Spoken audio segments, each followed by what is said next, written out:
Hello, and thank you for joining us today for our third webinar series. I'm Derek Taylor, Sales and Business Development Specialist with Goodwin and Company Property Management. As a leader in the association management space, we would like to provide as much information to our community as possible. And we're doing this through a short webinar series where we'll be addressing some frequently asked questions that topics that board members and homeowners might be seeking further explanation on. Today, I have an expert in this field joining me to provide a professional opinion on the subject to be discussed. And I'll turn it over to Mr. Clint Brown. If you please give us an introduction, speak a little to your background and the role you play in association management. Derek, thanks for having me, sir. And hello again, Texas. My name's Clint Brown. I'm with the law firm Roberts, Markell, Weinberg, Butler, Haley. I'm a shareholder with the firm, and I lead our law firm's community association division statewide. Much like Goodwin, we're all over the place in Texas, all the major metro areas. So we kind of really specialize in community law, other areas as well, but we do a lot of community association law. So with that, I'm excited to do this Q&A and webinar series with you and the Goodwin team. And Derek and I kind of want to do a little bit of a disclaimer before we get going. So we're going to be discussing today a lot of legal theories and legal topics and opinions, but I just want to make sure we understand that it's for educational purposes only, and it does not constitute a legal opinion. So if you need that legal opinion, please get with your Goodwin team and or your legal counsel so that a proper legal opinion can be provided that is tailored to your community. With that, I'll turn it back over to you, Derek. Yeah, Clint, thanks again for your time today and joining us and providing a little insight. The question I have for you today is, what action requires a single family community to actually have and hold a board meeting? Oh boy, so this is a big one, and Derek used kind of a operative term, single family community. And it's important that we kind of distinguish between that type of community and a condominium community. So a single family community, y'all may have heard me say this before, is bound by Chapter 209 of the Texas Property Code. And there are some townhomes that are also single family as well. Condominium community, however, is bound by chapters 81 and or chapter 82 of the Texas Property Code. So right now, we're just going to talk about the single family aspect. And 209.0051 of the Texas Property Code is a very, very important section to be aware of. Many managers kind of have it memorized because there's a subsection in there, 209.0051H, as in Harry, that has a laundry list of 15 items that must be, number one, properly noticed in the notice that goes out to the ownership for a board meeting, and number two, voted on during the open session portion of a board meeting. It is not a may, it is a must. No ifs, ands, or buts about it. There's one or two exceptions within that laundry list of 15, but general rule of thumb, you've got to do it during open session, and it must be properly noticed.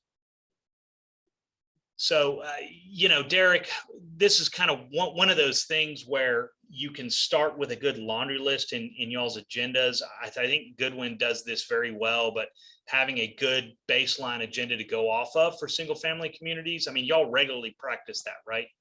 Yes, sir. Yeah. So first step for manager, or if you're a board, is to make sure if you're one of those 15 items, you have it right there next to you. You have it in front of your face when you're putting together agendas. If it's one of those 15, make sure to include it in the agenda very clearly. For instance, you are approving a budget. So what you would include in the agenda would be consider and vote on approval of 2023 budget. Now you've noticed your ownership, and you can take that approval action during the open session portion of the board meeting. So cross your T's, dot your I's. Go ahead, Derek. One of the things that you mentioned in there, and I do think it's a very important topic, and I find that there's been some legislative updates in the past year on this as well. But can you give us a short explanation on proper notice? How do you properly notify the association of an upcoming meeting? Yes, sir. Absolutely, Derek. So as Derek kind of alluded to, the noticing law changed last year. And this became, I believe it was September 1st of 2021 that this became effective. But now regular board meetings, so a regular meeting of the board, the one you have every month or every quarter, whatever the case may be, has to be given notice at least 6 days, 144-hour notice prior to the date of the meeting. So the notice is now 144 hours for regular board meetings. For special board meetings, something pops up that you need to make a decision on quickly, that is only 72-hour notice. So it's half. So 144-hour notice for regular board meetings, 72-hour notice for special board meetings. How does the notice go out? It goes out via email to everybody that has registered their email address with Goodwin. Number one.